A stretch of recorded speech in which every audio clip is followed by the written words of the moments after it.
வணக்கம் நண்பர்களே, நான் தான் உங்க பிரபின் கன்னியாகுமரியில இருந்து பேசுறேன். இன்னைக்கு நம்ம என்ன வீடியோ பார்க்க போறோம்னா, உங்களுடைய அம்மா அப்பா தாத்தா பாட்டியுடைய 2002க்கான SIR டீடைல்ஸை எப்படி உங்களுடைய மொபைலை பயன்படுத்தி ஆன்லைன் மூலம் செக் பண்றதுன்னு சொல்லிட்டு தான் இந்த வீடியோல நம்ம பார்க்க போறோம். ஸோ அதனால இந்த வீடியோ நீங்க ஸ்கிப் பண்ணாம கடைசி வரைக்கும் பாருங்க. இதே மாதிரி பயனுள்ள வீடியோ எல்லாம் தொடர்ந்து நம்ம சேனல்ல வந்துட்டு இருக்கு. ஃபர்ஸ்ட் டைம் நீங்க நம்ம சேனல்ல பாக்குறீங்கன்னா சப்ஸ்கிரைப் பண்ணி சப்போர்ட் பண்ணுங்க. வாங்க ஃப்ரெண்ட்ஸ், நம்ம வீடியோக்குள்ள போலாம். ஓகே ஃப்ரெண்ட்ஸ், அதுக்கு பார்த்தீங்கன்னா உங்களுடைய மொபைலில் ஏதாவது ஒரு ப்ரௌசர் ஓப்பன் பண்ணிருங்க. நான் கூகுள் குரோம் ஓப்பன் பண்ணிருக்கேன். சர்ச் பாக்ஸில் நீங்கள் கரெக்டாக டைப் பண்ணிருங்க வோட்டர், VOTER, வோட்டர்னு சொல்லிட்டு டைப் பண்ணிருங்க.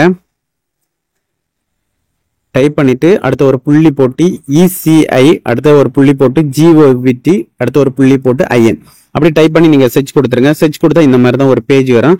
ஃபர்ஸ்ட் ஒரு ஆப்ஷன் இருக்கு பாருங்க, வோட்டர் எலெக்ஷன் கமிஷன் ஆஃப் இந்தியான்னு சொல்லிட்டு. ஸோ அந்த ஆப்ஷனை நீங்க கிளிக் பண்ணிருங்க. நான் கிளிக் பண்ணியாச்சு. கிளிக் பண்ணா ஹோம் பேஜ் இதே மாதிரி தான் இருக்கும். இதுல பாத்தீங்கன்னா உங்களுக்கு வலது பக்கத்துல பாத்தீங்கன்னா search your name in last SIR சொல்லிட்டு கொடுத்துருப்பாங்க. ஸோ அந்த ஆப்ஷனை நீங்க கிளிக் பண்ணிருங்க. நான் கிளிக் பண்ணியாச்சு. கிளிக் பண்ணா இந்த மாதிரி தான் ஒரு பேஜ் வரும். ஃபர்ஸ்ட் பாத்தீங்கன்னா உங்களுடைய ஸ்டேட்டை செலக்ட் பண்ண வேண்டியிருக்கு. மோஸ்ட்லி எல்லாருமே தமிழ்நாடு தான் இருப்பீங்க. ஸோ நீங்க தமிழ்நாடு செலக்ட் பண்ணிருங்க. நான் தமிழ்நாடு செலக்ட் பண்ணிட்டேன். செலக்ட் பண்ணிட்டு கீழே பாத்தீங்கன்னா வியூன்னு சொல்லிட்டு ஒரு ஆப்ஷன் இருக்கு. ஸோ அந்த ஆப்ஷனை நீங்க கிளிக் பண்ணிருங்க. நான் கிளிக் பண்ணியாச்சு. கிளிக் பண்ணா இந்த மாதிரி தான் ஒரு பேஜ் வரும். இதுல உங்களுக்கு ஈஸியாவே உங்களுடைய அம்மா அப்பா தாத்தா பாட்டி அவங்களுடைய பழைய 2002க்கான SIR டீடைல்ஸ் தான் செக் பண்ண போறோம். அதுக்கு பாத்தீங்கன்னா சர்ச் பை எபிக் சொல்லிட்டு கொடுத்துருக்கு. எபிக்னு சொன்னாலே உங்களுடைய பழைய ஓட்டர் ஐடி கார்டு நம்பர் இல்ல புதுசா இருக்க voter ID card number. So அதனால செகண்ட் ஆப்ஷனை நான் கிளிக் பண்றேன். நான் கிளிக் பண்ணியாச்சு. கிளிக் பண்ணிட்டு கீழே ஸ்க்ரோல் பண்ணிட்டு வந்தீங்கன்னா இதுல உங்களுக்கு ரெண்டு ஆப்ஷன் கொடுத்துருக்கு. ஃபர்ஸ்ட் பாத்தீங்கன்னா உங்களுடைய enter your Epic number last SIR அப்படின்னு சொல்லி பாத்தீங்கன்னா நிறைய பேருக்கு பாத்தீங்கன்னா நம்ம அம்மா அப்பா பாட்டி தாத்தாக்கு எல்லாம் பழைய ஒரு SIR நம்பர் உண்டு. அதாவது பாத்தீங்கன்னா பழைய ஒரு ஓட்டர் ஐடி கார்டுல ஒரு நம்பர் இருக்கு. இப்ப புதுசா இருக்க ஓட்டர் ஐடி கார்டுல ஒரு நம்பர் இருக்கு. எபிக் நம்பர் சொன்னாலே ஓட்டர் ஐடி கார்டு நம்பர் தான். ஸோ உங்கள்கிட்ட பழைய ஓட்டர் ஐடி கார்டு நம்பர் இருந்தா இதுல டைப் பண்ணுங்க. இல்ல என்கிட்ட புதிய ஓட்டர் ஐடி கார்டு நம்பர் தான் இருக்குன்னு சொன்னா செகண்ட் ஆப்ஷனை நீங்க கிளிக் பண்ணிருங்க.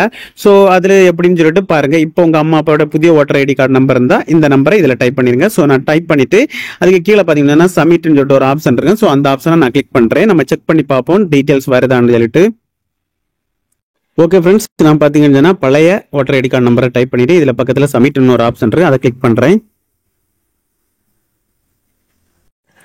ஓகே ஃப்ரெண்ட்ஸ், நான் கிளிக் பண்ணியாச்சு. கிளிக் பண்ணா பாத்தீங்கன்னா அவங்களுடைய பழைய SIR டீடைல்ஸ் ஆகுது. அதில் பார்த்தீங்கன்னா அவங்களுடைய ஓட்டர் ஐடி கார்டு நம்பர், அவங்களுடைய நேம் அப்படின்னு பார்த்தீங்கன்னா அவங்களுடைய பஞ்சாயத்து நேம், அதுக்கப்புறம் அவங்களுடைய பார்ட் நம்பர், அவங்களுடைய சீரியல் நம்பர், அவங்களுடைய நேம், அவங்களுடைய ரிலையன்ஸ் நேம், அவங்க ஆனா பண்ணா எல்லா டீடைல்ஸும் ஷோ ஆகுது. இவங்களுக்கு பார்த்தீங்கன்னா பழைய SIRல அவங்களுடைய டீடைல்ஸ் இருக்கு. இதே போல உங்க அம்மா அப்பா தாத்தா பாட்டிக்கு பழைய SIRல டீடைல்ஸ் இருக்குன்னு சொல்லிட்டு இந்த ஈஸியா இந்த முறையை பயன்படுத்தி நீங்களே செக் பண்ணிக்கலாம் ஃப்ரெண்ட்ஸ். ஓகே ஃப்ரெண்ட்ஸ், இந்த வீடியோ பிடிச்சிட்டு நம்புறேன். இந்த வீடியோ பிடிச்சிருந்தா ஒரு லைக் பண்ணுங்க, உங்க ஃப்ரெண்ட்ஸ் ஷேர் பண்ணுங்க. இந்த வீடியோல ஏதாவது டவுட் இருந்தால் கமெண்ட் செக்ஷன்ல கமெண்ட் பண்ணுங்க. நான் கண்டிப்பா ரிப்ளை பண்றேன். இதே மாதிரி இன்னொரு நல்ல ஒரு வீடியோல சந்திக்க வர உங்களிடமிருந்து விடைபெறுவது உங்கள் பிரதீப்.